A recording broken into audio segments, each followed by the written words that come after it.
Floyd. I told everybody I would get the chickens into the squat house. So here they are. That rooster is Xander. The little black girl right here is Turtle. And loud one with the puffy head is Fern. We call her Inferno. And then there's Ruby, Vermilion. A lot of chickens. There's 22 of them. So I just wanted to start off by saying that one of the things that farming has taught me, discipline is really important.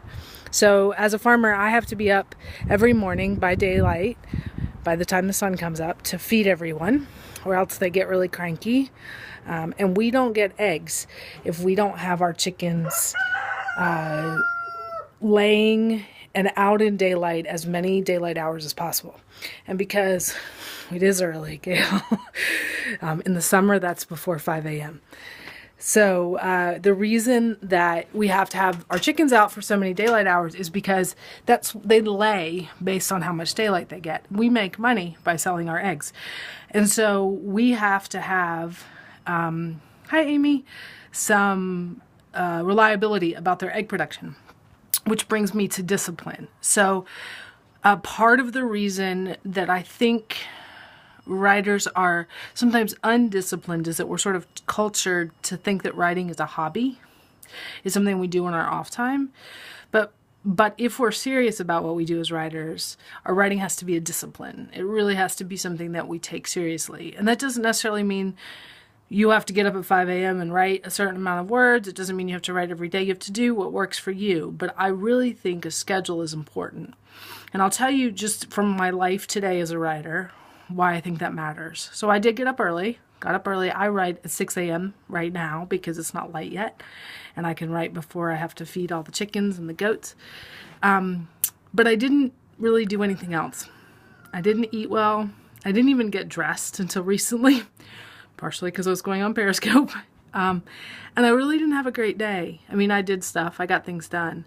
But my mood was low and I wasn't really taking myself seriously.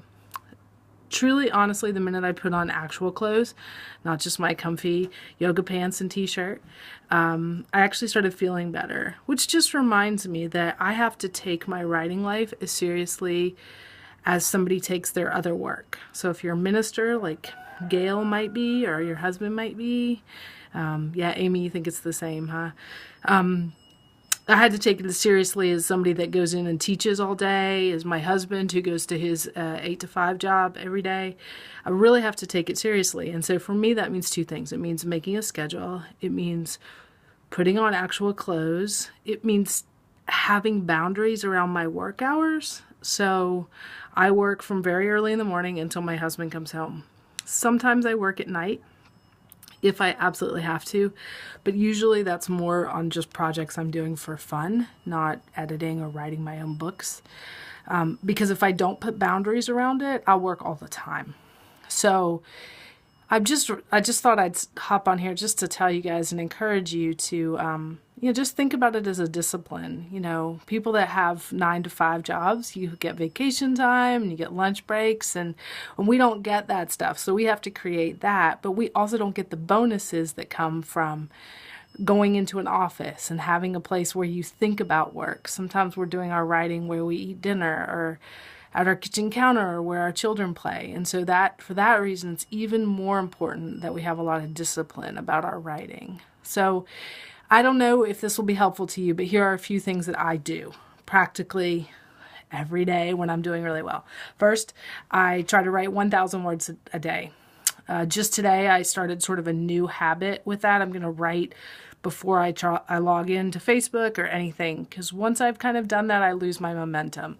So I'm doing that. The second thing that I do is I have a schedule for how I'm going to get my writing done. So if I have deadlines for things, they all go in a spreadsheet. So if I have an assignment due or I have a blog post I need to do, all of that stuff goes into a spreadsheet so I see it in one place. That includes my editing work and the other work that I do. And then the third thing that I do is I take breaks.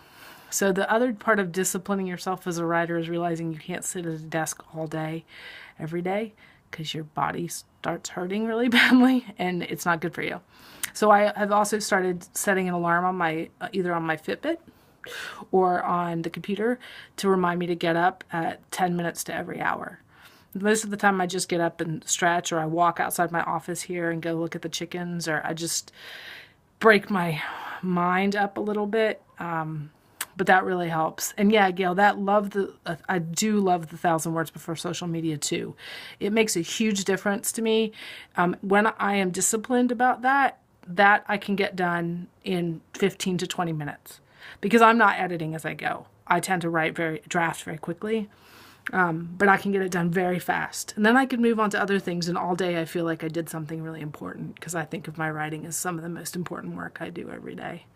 And Sean Smucker, at Sean Smucker, if you don't follow him yet, is the person who gave me the idea of 1,000 words. And do I just write? I do, actually. I am one of the fortunate few who has managed to carve a life just writing. But by that, I mean I write about an hour a day for myself. And then I write, I edit, I do manuscript reviews, I coach writing clients. So I do things that are all related to writing all day, but mostly it's other things, not my own work. So just like everybody else, we have to squeeze in our own creative time because that usually isn't what pays the bills. So in that case, the discipline's even more important because if you want to do something you love, you have to make the time for it. You have to craft the discipline. So I hope that's helpful to you guys. I just thought I'd share it as I realized I felt much better when I put on some clothes.